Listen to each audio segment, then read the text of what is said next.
kita mengabarkan bahwa Yahudi menunggu juru selamat, Mesias. Nasrani menunggu Al-Masih. Islam juga sedang menunggu. Berarti tiga agama ini sepakat mengenai ada imam akhir zaman. Assalamualaikum warahmatullahi wabarakatuh. Alhamdulillah rabbil alamin, hamdal hamidin, hamdal mustaghfirin, hamdan yuwafi ni'amahu wa yukafi'u mazidah. Allahumma bika asbahna wa bika amsayna wa bika nahya wa bika namutu wa bika nusyur. Asbahna ala fitratil Islam wa kalimatil ikhlasi wa ala dini nabiyina Muhammad wa ala millati abina Ibrahim hanifa wa ma kana minal musyrikin. Allahumma nas'aluka al-'afwa wal 'afiyah fid din wad dunya wal akhirah. Allahumma ihfazna min bayni aydina wa min khalfina wa min yaminina wa an shimalina wa min fawqina wa na'udzu bika ya rabbana min an nuqtala min tahtina wa akhrijna ya rabbana min zulumatil wahmi wal jahli ila al-ma'rifati bi amin ya rabbal alamin. Bapak Ibu Saudara sahabat dimuliakan Allah, insyaallah pagi ini kita akan membedah hadis-hadis mengenai akhir zaman, terutama mengenai zuhuril Mahdi, ya, kemunculan Al-Imam Al-Mahdi.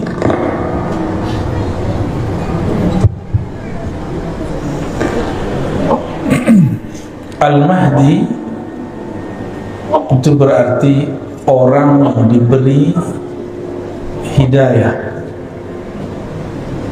Al-Mahdi berarti sosok yang dibimbing oleh Allah Subhanahu wa ta'ala, ya. Maka kalau disebut Al-Imam Al-Mahdi, maka maknanya imam yang di-guidance, yang dibimbing selalu oleh Allah Subhanahu wa ta'ala qalbunya. Karena dalam hadis dikatakan wa may yu'min billah yahdi qalbah. Ya cukup Pak. Kalau mau benerin sebelum ngaji, ya.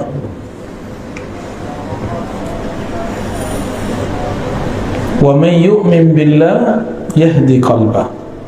Siapa yang percaya kepada Allah, maka Allah akan bimbing kalbunya.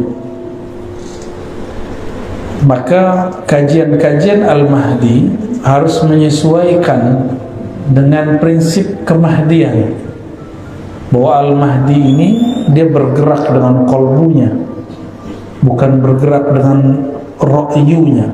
Ra'yu artinya pikiran.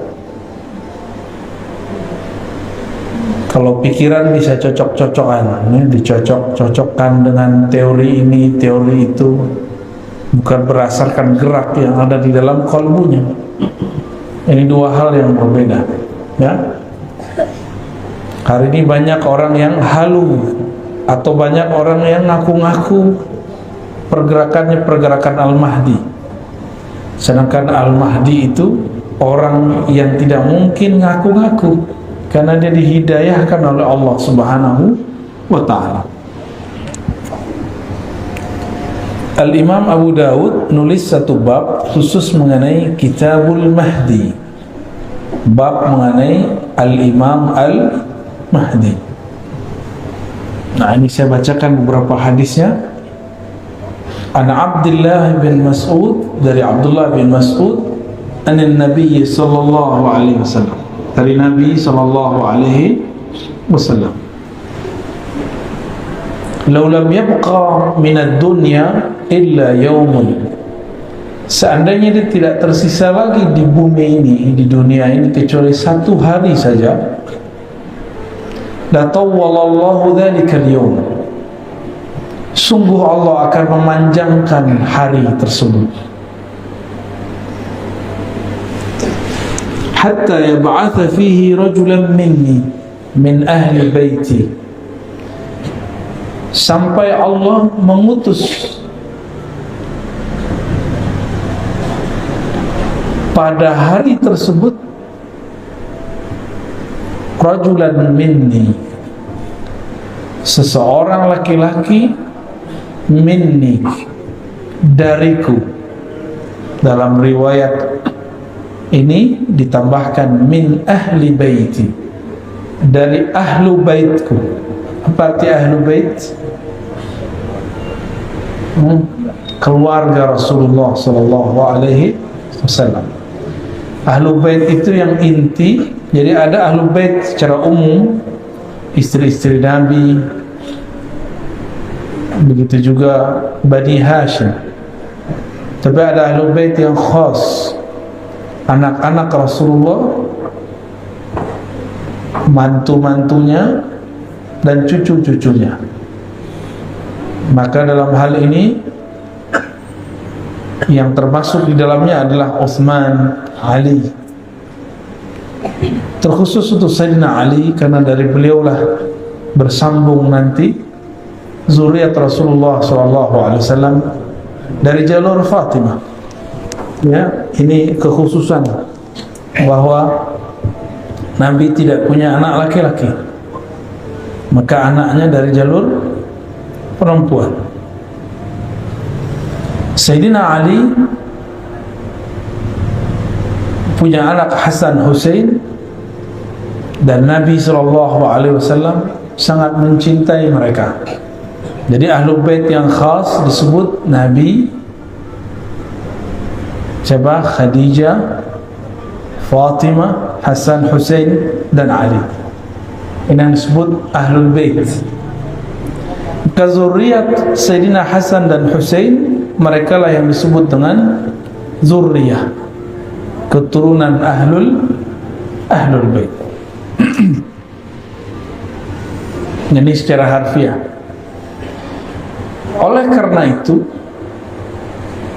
di akhir zaman yang tidak percaya dengan zuriat Nabi, bahwa masih ada zuriat Rasulullah SAW, dipastikan mereka adalah musuh-musuh daripada Al-Imam Al-Mahdi. Berarti mereka masuk kelompok yang disebut Khawarij. Kelompok apa namanya? Khawarij. Lalu disebutkan di sini ciri-cirinya. Yuwati ismi. Yuwati bahasa Arabnya muwata'ah. Muwata'ah berarti muwafaqah, munasabah. Sama namanya dan namaku. Ini secara harfiah. Tapi kembali kepada bahasa Arab, yuwati ismuhu ismi, wasmu abihi ismu abi. Ya, tapi di riwayat lain tanpa kalimat abi. Nah, ini yang paling sahih. Isimnya sama dengan isimku. Dalam banyak kajian saya sudah menjelaskan bahwa isim yang kita terjemahkan nama ternyata kurang tepat. Karena kalau sekedar nama, sudah banyak zuriat Nabi bernama Muhammad, benar, atau Ahmad, atau Mahmud, dan nama ayahnya Abdullah, sudah banyak. Ternyata maksud daripada isimnya berkesesuaian dengan isimku. Itu maksudnya adalah isim dalam pemaknaan yang lebih luas. Ya.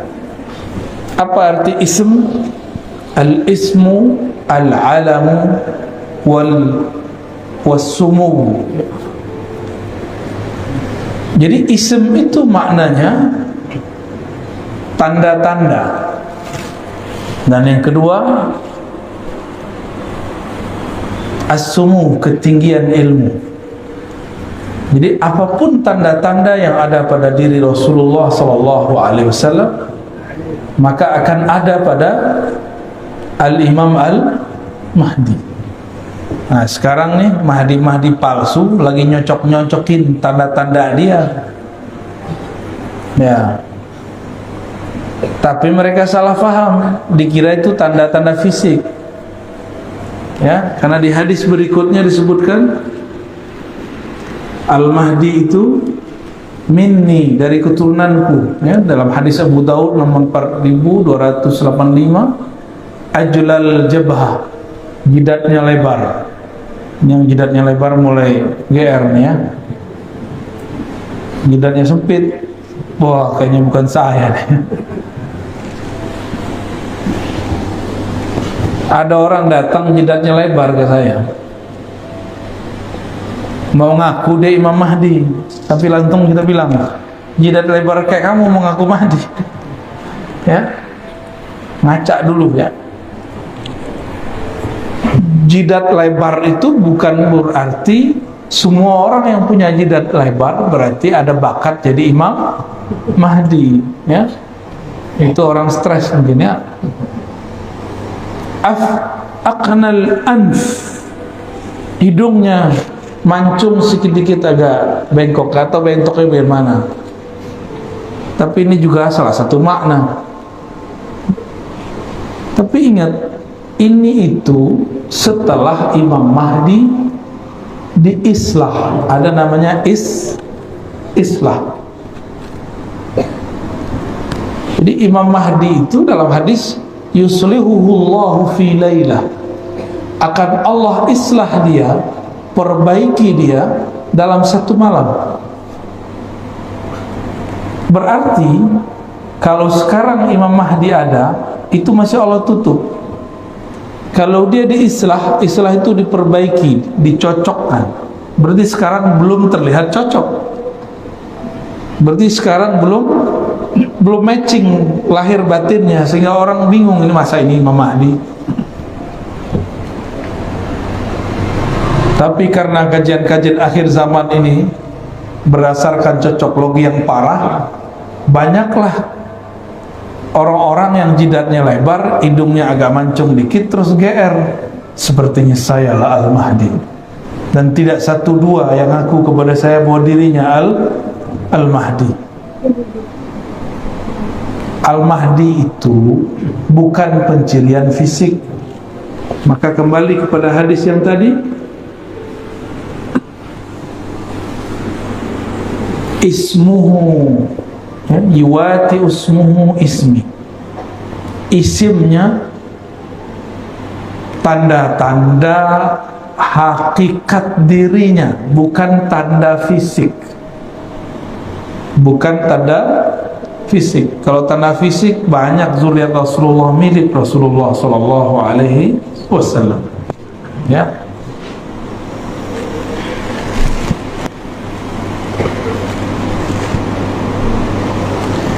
Lalu apalagi artinya? As-sumu, ketinggian derajat.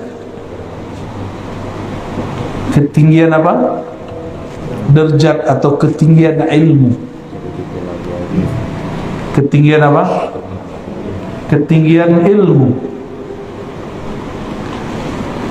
Ilmunya Al-Mahdi tingginya bukan berarti karena hafalannya banyak, karena sekolahnya tinggi. Enggak. Nabi itu ummi, maka Al-Mahdi itu mirip-mirip ummi, tapi bukan berarti ummi dalam pengertian ahli sejarah. Ummi itu ada makna lainnya, induk, ibu, keibuan. Induk berarti sumber, itu disebut ummi. Coba Nabi Muhammad lahirnya di tengah kota atau di pedesaan? Mekah itu kota pedesa?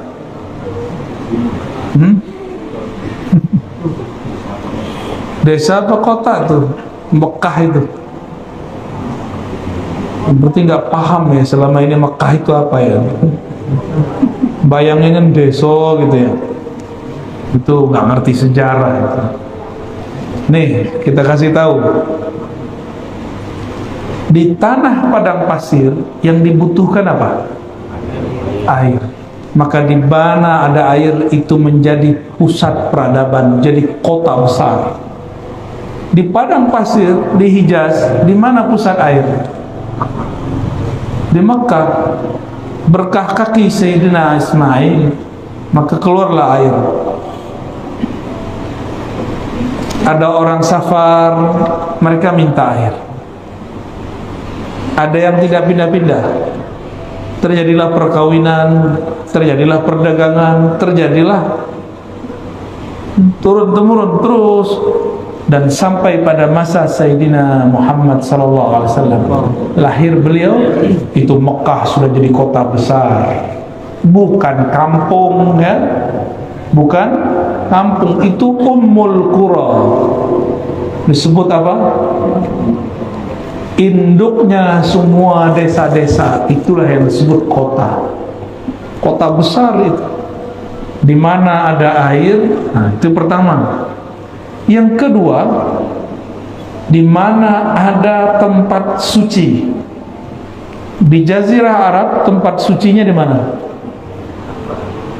Ya di Ka'bah itu. Maka berkumpullah di situ dua hal yang hebat.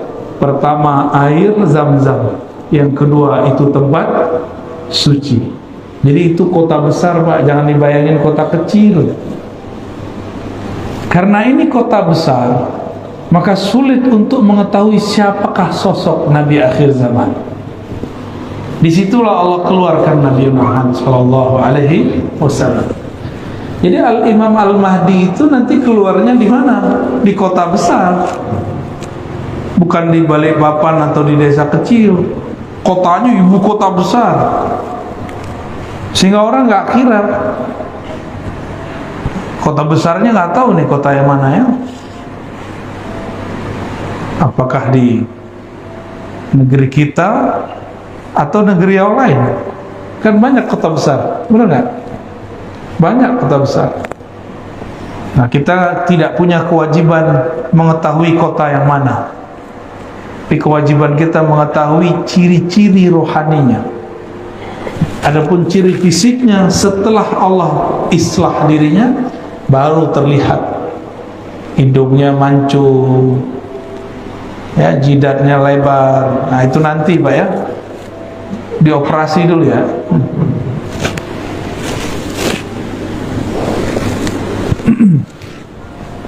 Nabi Muhammad SAW ketika kecil, kolbunya dibersihkan oleh Sayyidina Jibril, Sayyidina Mikail. Maka Al-Imam Al-Mahdi itu kecilnya pasti dibersihkan juga oleh Allah. Bukan mimpi, keadaan jaga. Karena Nabi Muhammad SAW mengatakan, waktu aku kecil, tiba-tiba ada dua makhluk putih bersayap turun dari langit, mengeluarkan isi jantungku, lalu membersihkan dua noda hitam di dalamnya. Itu pernah kejadian. Nah, Imam Mahdi pasti di waktu kecilnya mengalami hal yang sama, bukan mimpi.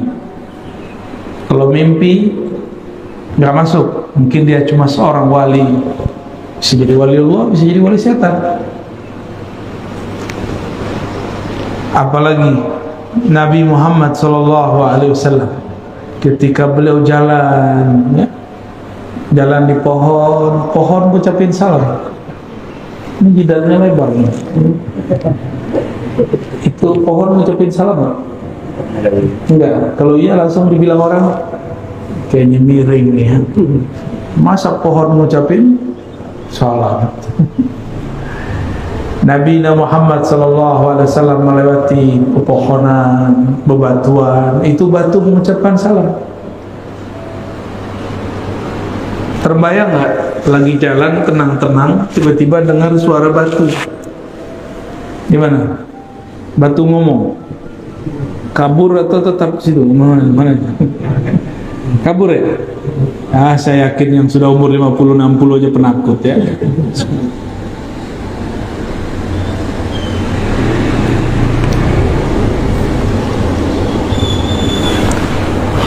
Saya kira yang penakut itu anak kecil. Ternyata orang gede lebih penakut dari anak kecil.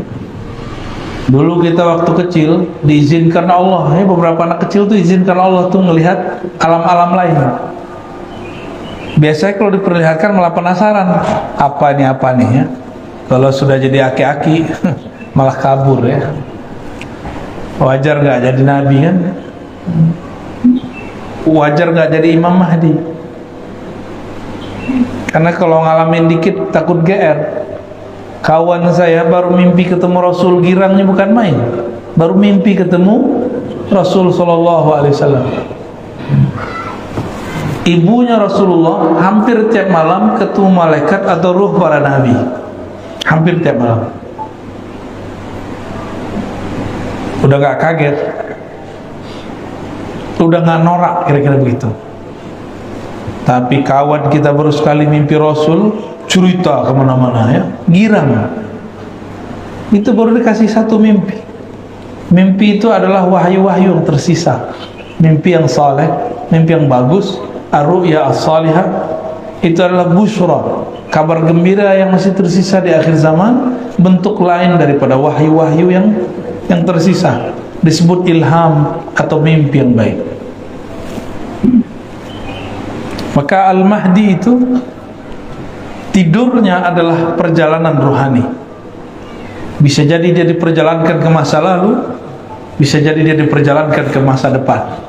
Ya.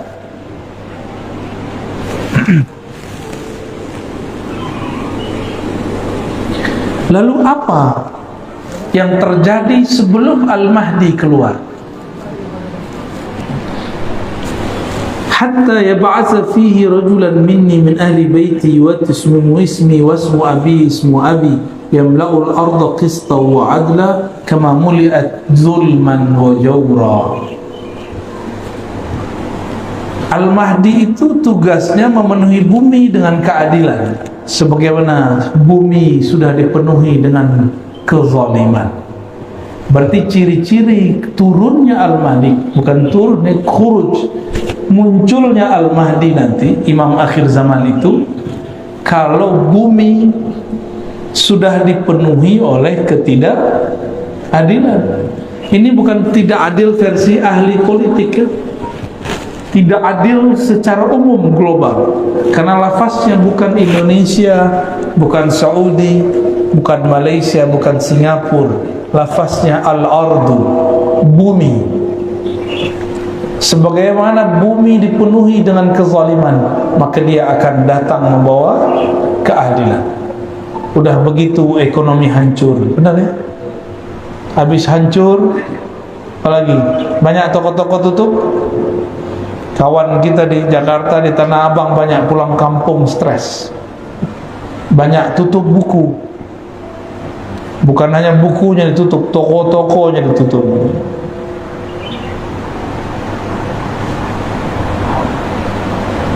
Ternyata Nabi sudah pernah mengabarkan dulu, di akhir zaman pasar-pasar di mana-mana tapi sepi. Maka sekarang depan komplek sudah ada toko-toko, udah kayak pasar, tapi sepi. Maksudnya apa? Orang nggak belanja lewat pasar. Nabi kan nggak mungkin bilang nanti di akhir zaman ada Tokopedia, ada Lazada, ada Shopee, kullu bid'atin dolalah. Nggak mungkin Nabi bicara dengan lafaz-lafaz begitu. Tapi Nabi kan diperjalankan ke masa depan, ke masa kita, dan Nabi lihat orang-orang menggunakan handphone. Tapi kan nggak mungkin Nabi bilang nanti ada benda kecil dipencet-pencet. Nggak mungkin Nabi ngomong begitu ya. Nabi ngomong dengan bahasa para sahabat. Ini handphone canggih ya. Mau berangkat ke Jakarta tinggal pencet-pencet kan? Zaman kita dulu masih kecil, waduh, masya Allah. Apa namanya dulu? Warung telkom apa? Wartel, bukan warteg ya. Wartel, ribet.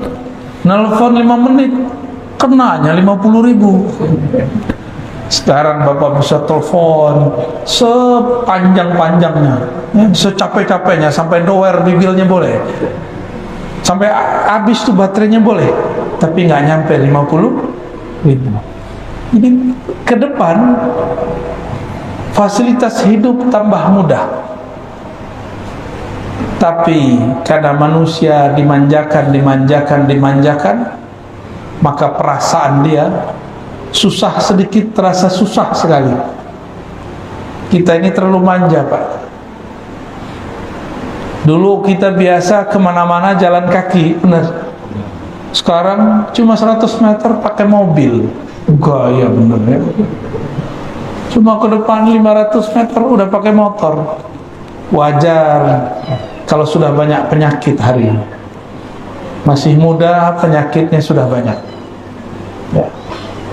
Ini juga zolim kepada badan. Itu bagian dari kezaliman ya. Salah satu ciri Al-Mahdi nanti, banyak anak-anak muda sudah sakit-sakit badannya, udah gak sehat karena pemalas, disebut kaum rebahan. Baru dengar ya? Udah muncul Pak istilah itu, kaum rebahan ya. Maka kita yang ngaji-ngaji begini, jangan rebahan lah ya. Sandaran boleh, rebahan jangan ya. Gak sopan ngaji kok rebahan ya. Tapi di rumah boleh ya. Ya di rumah kan aneh gak lihat untuk mengaji kayak gimana. Maka disebutkan seandainya hanya sisa 1 hari kiamat, maka di hari itu Allah panjangkan rasanya ribuan tahun.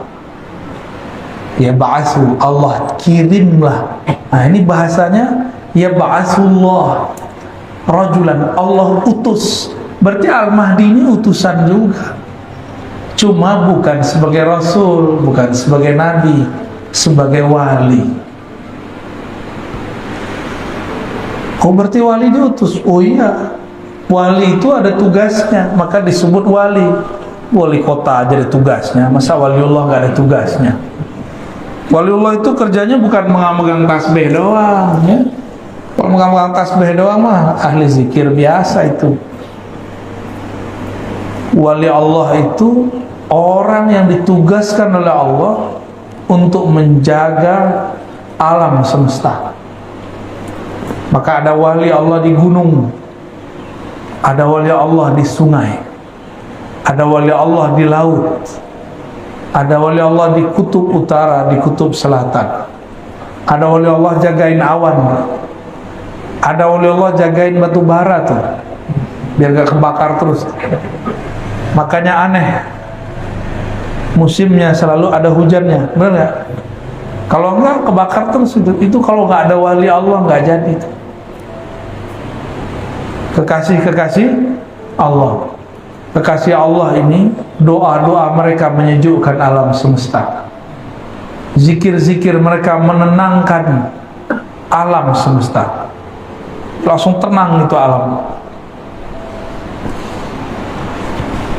Allah itu memandang ke dalam kolbunya alam adalah wali Allah. Kolbunya alam adalah, jadi kalau sudah tidak ada wali-wali Allah itu kiamat bumi. Wali Allah itu bukan orang sakti, tapi orang yang kenal kepada zat yang maha sakti. Itulah puncaknya nanti pada Al-Imam Al-Mahdi. Di dalam hadis Imam Ahmad dikatakan, seperti yang pernah saya sebutkan dalam banyak tempat, itu imam akhir zaman, khilafahnya ala minhajin nubuwah, pemerintahannya bukan lagi monarki demokrasi. Jadi kita nggak nyalahin demokrasi, nggak nyalahin monarki, emang itu udah sunnatullah. Nanti beliau pemerintahannya, minhajnya, sistemnya, sistem nubuwah. Nubuwah itu beda dengan risalah. Nubuwah itu beda dengan ilmu fikih, apalagi ilmu hadis. Arabi cuma bilang mana dalilnya, itu nggak cukup. Nubuwah itu ilmu yang Allah turunkan, yang Allah simpan di dalam kalbu kekasih-kekasihnya. Itu disebut dengan nubuwah. Maka Al-Mahdi itu dia bergerak dengan gerakan di dalam kalbunya berdasarkan petunjuk dari Allah Subhanahu wa ta'ala. Bukan hanya sekedar hafalan Al-Quran, dia dapat ilham langsung, dibimbing oleh Allah. Dan gak mungkin lah ya Al-Mahdi main YouTube ya. yamliku sab'a sinin. Dia nanti akan memimpin, mentadbir alam selama 7 tahun. Di riwayat lain 5 tahun. Ada yang paling panjang menyebutkan 9 tahun. Tapi nggak usah khawatir, Pak. Sebelum beliau memerintah, beliau sudah muncul. Di saat itu terjadi paceklik di alam semesta. Lalu puncaknya 40 hari Ad-Dajjal, Al-Masihud Dajjal keluar. Tapi 40 hari sama seperti 40 tahun. Lama rasanya. Kok bisa? Kita ini hidup terasa cepat karena Bapak Ibu sibuk. Nggak ngapa-ngapain, sibuk. Main handphone, ya, nonton. Dulu di zaman kita masih kecil, orang nonton aja dimarahin guru. Sekarang guru-gurunya main handphone. Maka waktu sebentar sekali. Nanti ada masa handphone tidak bekerja. Ini kabar buruk, Pak. Saya bukan nakut-nakutin. Kata ahli bahan bakar di dunia. Ini kan Balikpapan nih punya, ada Pertamina, dulu ada Chevron, ya, ada Total, masih ada nggak tuh? Udah nggak ada ya? Udah angkat kaki dia. Itu ciri-ciri itu deh. Nanti 2030 kata mereka, mobil-mobil kita yang pakai bensin, pakai solar, nanti nggak bisa lagi, kehabisan energi. Jadi mumpung masih bisa beli mobil bensin, beli sekarang. Nggak juru juga ya. Maksud saya sederhana. Ilmu tentang akhir zaman itu beda ahli, beda ibarat, beda istilah. Kita menyebutkan di akhir zaman semua kembali manual, gitu. Ya. Tapi dalam bahasa orang-orang ekonom, bahasa orang-orang ahli bahan bakar segala macam, nanti 2030 orang mesti beralih kepada listrik. Saya nggak yakin juga. Kita tunggu Pak 2030, ya. Bapak mau nunggu nggak? Ya, mobil-mobil katanya yang bensin apa nggak ada lagi. Ini sudah kabar, berarti ada kesepakatan antara ahli agama dan orang-orang yang di luar ahli agama, cuma beda istilah. Kita nyebutnya apa tadi? Nanti serba manual. Gimana Pak? Takut nggak? Itu beda lagi. Takut itu macam-macam bahasa Arabnya. Kalau takut sama Allah namanya takwa, khasyah. Ada khauf, itu beda lagi. Ada hazar. Bapak takut nggak mau lebih? Katanya takut sama Allah. Itu namanya waspada. Bahasa Arabnya hazar, hazrun, ya.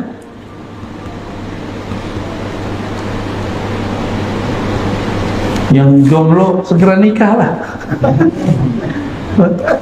Yang amin dia mau kawin lagi Pak ya.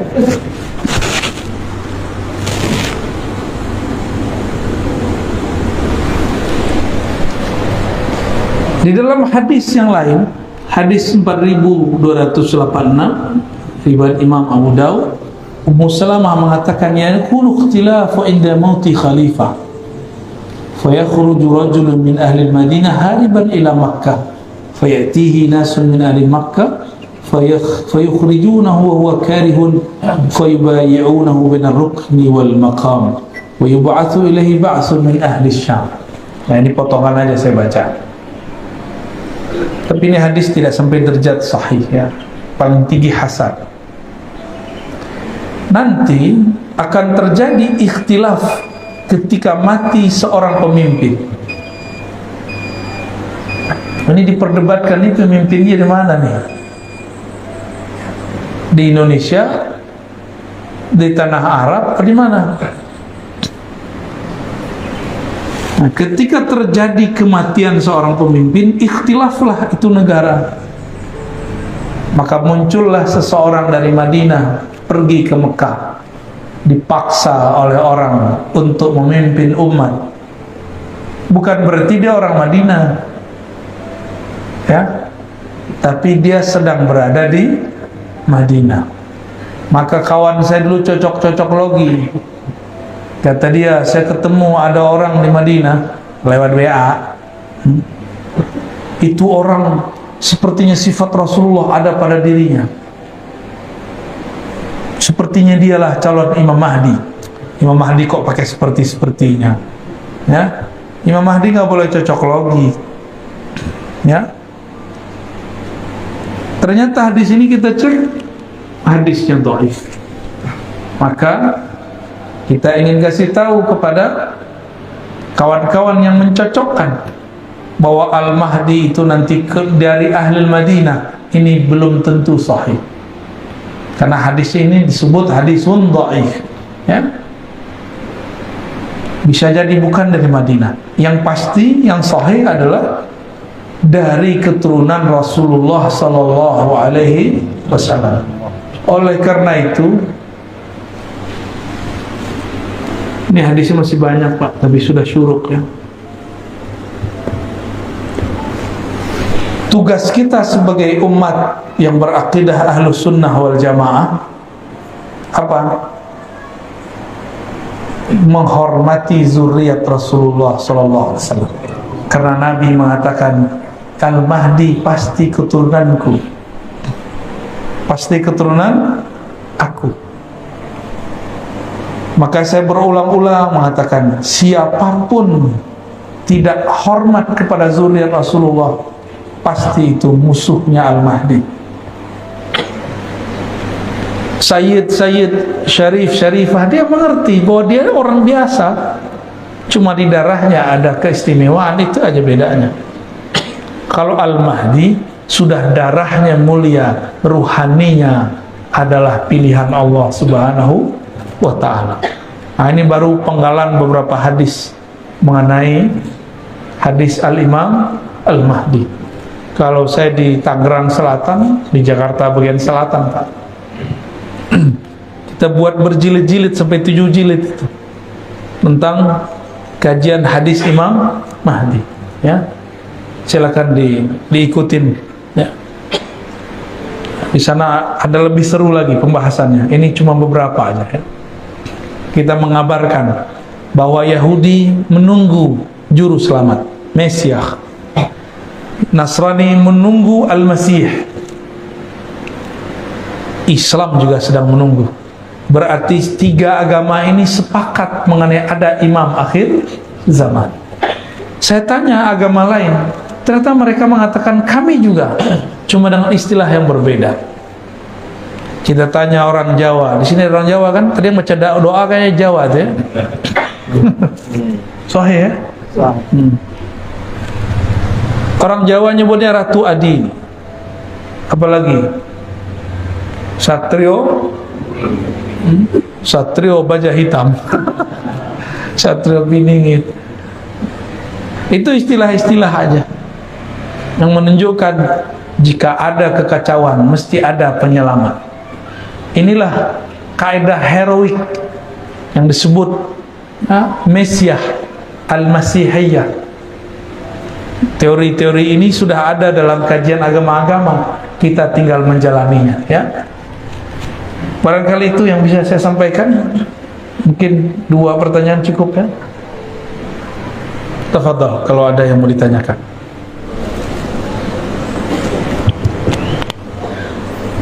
Assalamualaikum warahmatullahi wabarakatuh. Assalamualaikum. Semoga Buya selalu mendapatkan kesehatan dan keafiatan. Amin, ya. Mohon izin Buya bertanya. Yang pertama terkait tentang makna Al-Mahdi itu sendiri, ya Buya. Jadi apa yang dimaknai dari gelar Al-Mahdi itu? Dan yang kedua, hadis Nabi SAW, "Man ra'ani fil manam fasayarani fil yaqdah." Apa makna yaqdah itu sendiri? Terima kasih. Assalamualaikum warahmatullahi wabarakatuh. Baik. Nah, begini baru nanya nih, langsung nanya, nggak muter-muter, ya. Ada yang nanya, curhat dulu. curcol namanya, curhat colongan. Ada juga yang numpang ceramah juga ada. Ya, syukuran, bagus pertanyaannya. Ada sebuah hadis yang sahih menyebutkan man ra'ani fil manam fasayarani yaqza. Siapa yang mimpi ketemu aku dalam tidurnya, dia akan bertemu aku dalam keadaan jaganya. Maksudnya apa itu? Mimpi ketemu Nabi pasti benar. Lah kita kan belum ketemu Nabi. Ini belum ketemu Nabi. Ruh kita kan ketemu Nabi sallallahu alaihi wasallam. Dulu kita pernah sama Nabi, Pak. Percaya nggak? Nggak ingat ya? Makanya antum pada diam semua nih, tanya percaya nggak? Nggak yakin, makanya nggak ketemu Rasulullah sallallahu alaihi wasallam. Bengong aja. Siannya. Kita ini pernah bersama Rasulullah SAW, cuma mungkin lapisan kesekian. Makanya Nabi mengatakan di akhir zaman akan muncul saudara-saudaraku. Itu saudara di alam sebelumnya. Ya, Nabi menyebut kita ikhwani.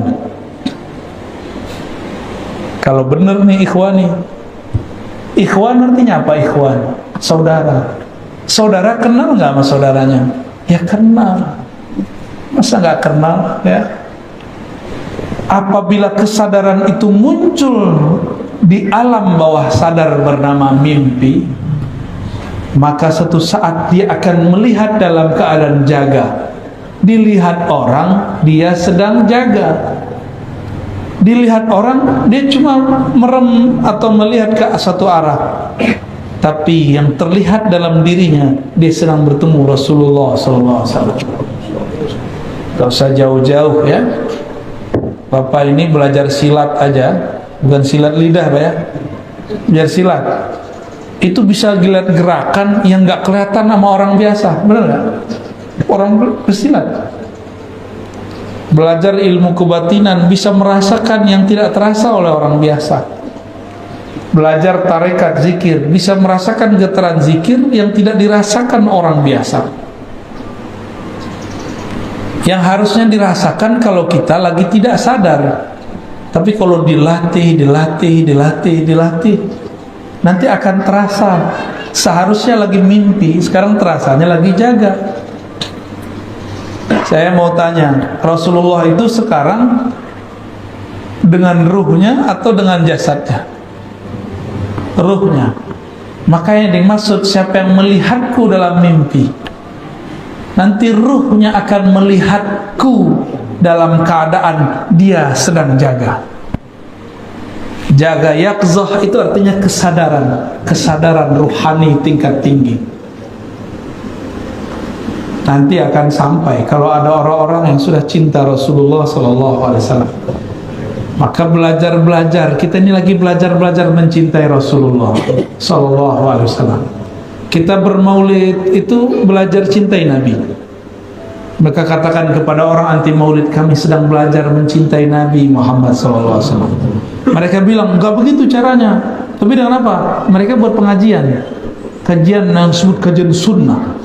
Ya sama aja ya kan, kita juga menyebut sunnah, cuma beda-beda istilah aja. Kok dia disebut sunnah, kita nggak disebut sunnah? Kan sama-sama baca hadis Nabi Sallallahu Alaihi Wasallam. Bapak Ibu sahabat bukan Allah, itulah lebih kurang maknanya.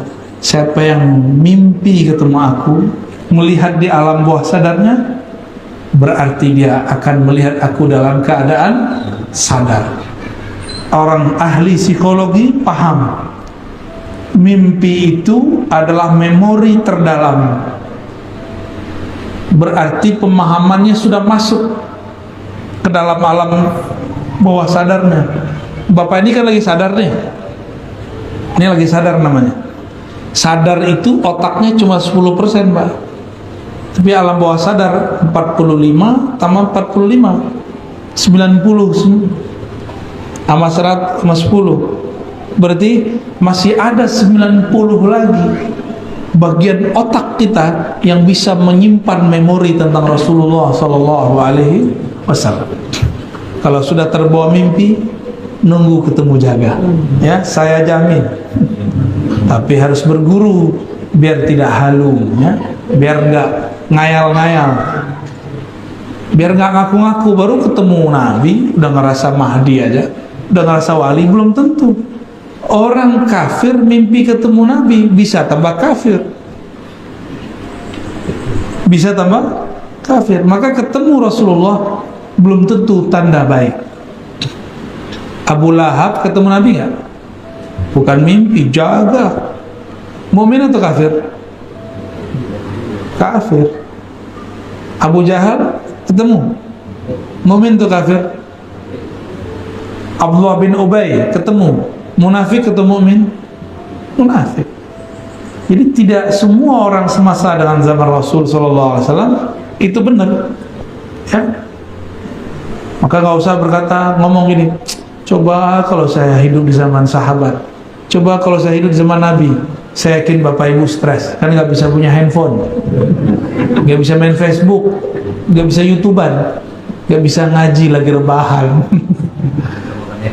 nggak bisa makan. Dulu susah pak bener makan. Dulu bentar-bentar kawin, bentar-bentar perang. Ada orang mau menyentuh istrinya malam ini, nggak jadi. Tiba-tiba ada seruan perang, nggak jadi jentuh istrinya. Ada yang sudah menyentuh istrinya belum sempat mandi, langsung ada pengumuman perang langsung. Sekarang cuma perang mulut doang sama bini ya. Perang mulut buat tetangga ya, salah. Kurang kerjaan ya. Terakhir, ada lagi pertanyaan? Cukup? Silakan dipilih tuh di belakang ada perempuan. Ya. Boleh? Yang di belakang perempuan. Ya. Assalamualaikum warahmatullahi wabarakatuh. Waalaikumsalam warahmatullahi wabarakatuh. Maaf Tuan Guru ya. Semoga kita dalam rahmat Allah Subhanahu wa taala. Amin. Saya bertanya di luar tema. Silakan. Pertama, apakah tujuan Allah mengadakan kita di alam kenyataan ini?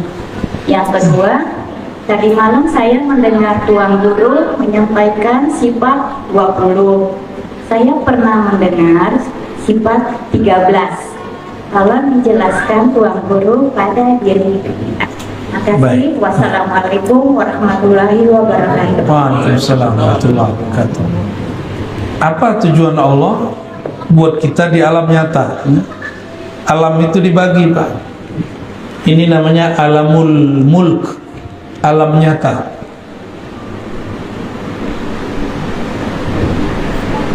Di samping kita ada alam lain, namanya alam malakut, alam malaikat. Di atasnya lagi ada satu alam namanya Jabarut, alam kerajaan ma'rifat, para nabi, para wali. Jadi lebih tinggi nabi wali daripada malaikat secara alam. Lalu apa tujuan Allah jadikan kita di alam mulk, bukan di alam malakut? Manusia itu dipilih oleh Allah, inni ja'ilun fil ardi khalifah. Allah bertujuan menjadikan kita sebagai pentadbir alam, yang mengurusi alam semesta, terutama bumi. Inni ja'ilun fil ardi khalifah. Ini kalimatnya dalam surah Al-Baqarah. Sungguh aku hendak menjadikan di muka bumi khalifah. Apa arti khalifah? Pengganti yang tadinya sudah ada mengurus bumi, sekarang digantikan oleh manusia. Berarti sebelum manusia sudah ada makhluk lain. Ternyata dulu jin disebut Banul Jan, keturunan Jan, itu sudah pernah mengurus bumi. Tapi dasar mereka tercipta dari api, kerjanya membakar orang mulu, tengkar mulu. Terjadilah perperangan di setiap tempat, bunuh-membunuh. Mereka dulu masih tubuh fisik. Ini kalau tidak ada Nabi Syith, kita sama jin bisa gambar-gambaran Pak. Ini rumah gua, ini rumah lu, rumah aneh, rumah ente gitu, ya. Ada yang lihat nggak? Nggak ya. Nggak lihat kan? Maka kalau ada sekarang orang bilang saya ngelihat jin, itu bohong. Yang dia lihat cuma energi, ya, energi, kemudian dibayangkan pakai pikiran dia, muncullah sosok. Kenapa? Karena Nabi Syith dengan asma huruf-huruf rahasia dari Allah, dia mengunci alam semesta.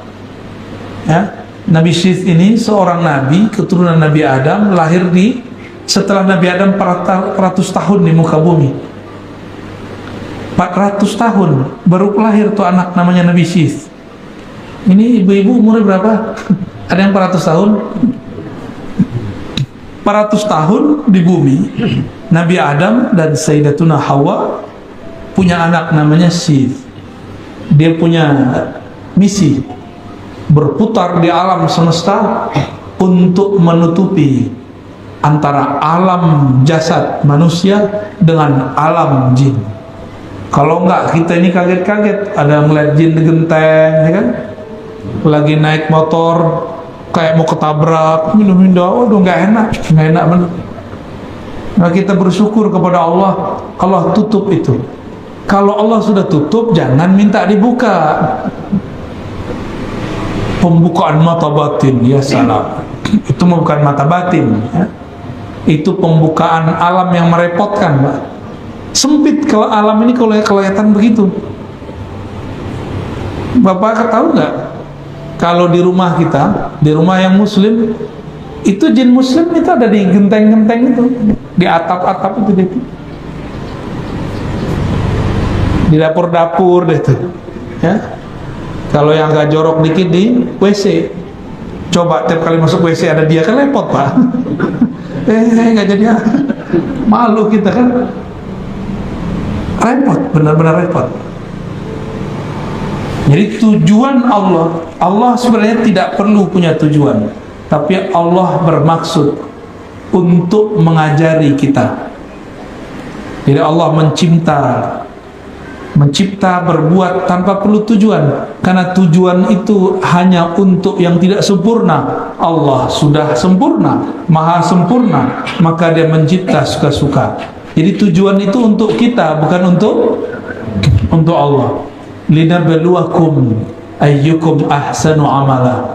Ketika kita mengurus bumi ini, kita diuji manakah yang terbaik karyanya. Nablu itu artinya bala artinya ujian. Kita semua lagi diuji. Dikasih duit, syukurnya. Dikasih sehat, maukah beramal? Dikasih sakit, apakah dia kemudian muhasabah, ya? Malam tadi saya mau menyebut sifat 20. Apa bedanya dengan sifat 13? Ya sama. Sifat 20 itu dibagi sifat nafsiyah, yaitu wajibul wujud, al-wujud, lalu salbiyah, lalu ada ma'ani. Nah, digabung semuanya jadi 13. Ma'ani ada 7, ya, sama basar sampai akhir kalam. Itu sifat ma'ani.